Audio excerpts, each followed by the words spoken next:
ബീഹാറിൽ മഹാസഖ്യം സർക്കാർ രൂപീകരിക്കുമെന്ന് ഭൂരിഭാഗം എക്സിറ്റ് പോളുകളും പ്രവചിക്കുമ്പോഴും ബി.ജെ.പി. സഖ്യം ആത്മവിശ്വാസം കൈവിടുന്നില്ല. 2 ഭൂരിപക്ഷം നേടുമെന്ന് സ്വന്തം സർവേകൾ ചൂണ്ടിക്കാട്ടിയാണ് പാർട്ടിയുടെ കണക്കുകൂട്ടൽ. എന്നാൽ 190 സീറ്റുകൾ മഹാസഖ്യം നേടുമെന്ന് ആർ.ജെ.ഡി. നേതാവ് ലാലു പ്രസാദ് യാദവ് പ്രവചിച്ചു. നരേന്ദ്രമോദിയുടെ നേതൃത്വത്തിൽ ബീഹാറിൽ വിജയിക്കുമെന്ന് ആത്മവിശ്വാസം പ്രകടിപ്പിച്ച ബി.ജെ.പി. ക്യാമ്പിൽ ആശയക്കുഴപ്പമുണ്ടാക്കുന്നതാണ് എക്സിറ്റ് പോൾ പ്രവചനങ്ങൾ.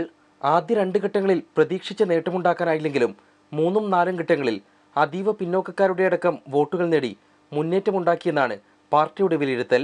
സംസ്ഥാനത്ത് ചരിത്രത്തിലാദ്യമായി ഇത്രയധികം സ്ത്രീകൾ പോളിംഗ് ബൂത്തിലെത്തിയതും വർദ്ധിച്ച പോളിംഗ് ശതമാനവും മാറ്റത്തിന്റെ സൂചനയാണ്. 4ാം ഘട്ടത്തിൽ തന്നെ ഭൂരിപക്ഷം ഉറപ്പിച്ചതായും 3ൽ 2 സീറ്റുകൾ നേടുമെന്നും ബി.ജെ.പി. നേതാക്കൾ പറയുന്നു.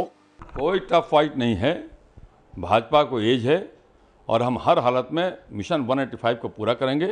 2/3 सीटों पर से हम जीतेंगे, सरकार बनाएंगे. എന്നാൽ സംവരണ വിഷയത്തിൽ കേന്ദ്രീകരിച്ചുള്ള പ്രചാരണം സംസ്ഥാനത്തിന്റെ എല്ലാ മേഖലകളിലും ഗുണം ചെയ്തുവെന്നാണ് മഹാസഖ്യത്തിന്റെ വിലയിരുത്തൽ. മുസ്ലിം യാദവ കുർമി വോട്ടുകൾ ഉറപ്പിക്കാൻ ലാലു നിതീഷ് സഖ്യത്തിനായി. സംസ്ഥാനത്ത് ഭരണവിരുദ്ധ വികാരം ഇല്ലാത്തതുകൊണ്ടാണ് മുന്നേറ്റം അനായാസമായത്. 190 സീറ്റുകൾ മഹാസഖ്യത്തിന് ലഭിക്കുമെന്നാണ് ലാലുവിന്റെ പ്രവചനം. 190 सीट पर महागठबंधन यहाँ से क्लीन स्वीप हुआ है चारों तरफ. गलतफहमी में न रहे.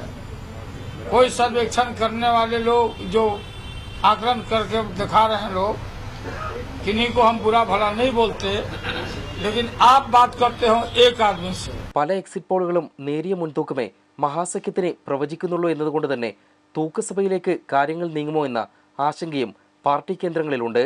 പ്രവചനങ്ങൾക്ക് ചെവി കൊടുക്കാതെ സ്വന്തം കണക്കുകളിൽ വിശ്വാസമർപ്പിച്ചിരിക്കുകയാണ് രാഷ്ട്രീയ പാർട്ടികൾ.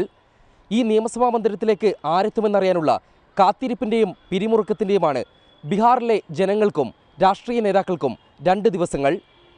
പട്നയിൽ നിന്നും ക്യാമറമാൻ ഫൈസൽ നീർക്കുന്നതോടൊപ്പം എം ഉണ്ണികൃഷ്ണൻ, റിപ്പോർട്ടർ.